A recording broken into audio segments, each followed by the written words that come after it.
I'll bring in France 24's Wassim Nasr. Wassim, good to see you. How did we get here that al-Sharaa just yesterday got the lifting of sanctions, US sanctions, and today he sat down with the US president? Yeah, and he described him in very elogious terms. As we were preparing this intervention, I wanted to show the last images of Sharaa as a fighter. So we're going to see them. He's driving like a kind of a tank in Syria. That was back in September. So before the takeover of Damascus, while they were building up the force in order to topple Assad. So he's driving himself. It's him. We see him on those images. So of course, he's a fighter and began with this, and it's because of him and his fighters that they were able to topple Assad. But after this warring period, there was a diplomatic period, which was very important in order to gain the trust of the international community, and before the international community, the regional community. So he made many visits happened, and he made many visits. So see,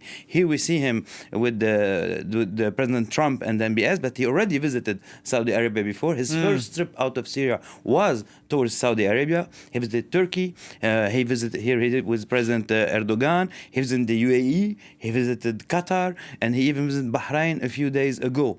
We're talking about him, but also his Minister of Foreign Affairs made lots of trips to Europe.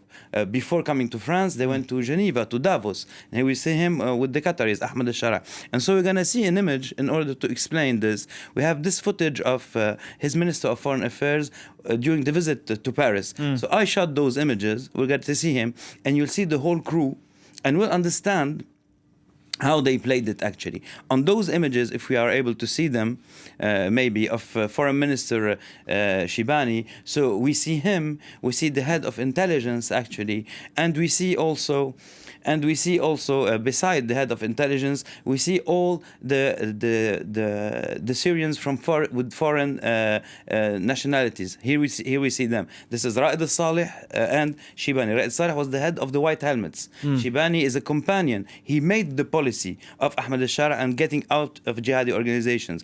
Next, behind them, we see here Ibrahim Ulabi. He's also British. He's a researcher. He has background in Oxford. We also see the woman we don't see her exactly now, is Razan Safour. She is the head of the bureau of Shibani. So those people were living outside Syria, but they were opponents. So what I'm trying to tell you is that fighters played a role.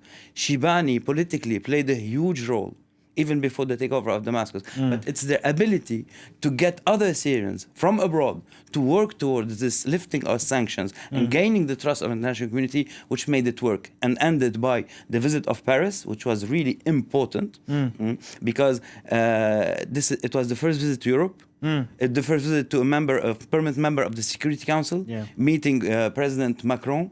The meeting was supposed to be for an hour. It lasted 2 hours. So it was really good from French sources and from Syrian sources. The meeting was really good. And after the meeting, President Macron, as he said publicly in this press conference, he reached out to President Trump to tell him that sanctions should be lifted and that we should try to trust this new Syrian administration. So it played a huge role in order to arrive to what we are witnessing now, the visit of Riyadh and the American president, lifting this, calling for lifting the sanctions, actually. Lifting the sanctions, because I was going to ask next, it's been quite a week for al-Sharaa. Not just last week he was here in Paris. Today he sat down with the US president. So his image is really being cleaned up pretty quickly. Because actually, people discover him, I met him in 2023, April 2023. He had the same speech, the same plan, but it was off the record. It should have been said. In December 2024, he said what he's going to do, and people are watching him since 8 years now. The first encounter, we're going to see it, after the takeover of Damascus, the first encounter with the Americans, it was when his men, actually, we have the pictures, found someone who was under Syrian custody, Syrian regime custody, an American citizen. Here he is. So they saw him roaming in the streets. They took him. It was the day after the fall of Assad. It was chaotic. People thought he was ostentatious.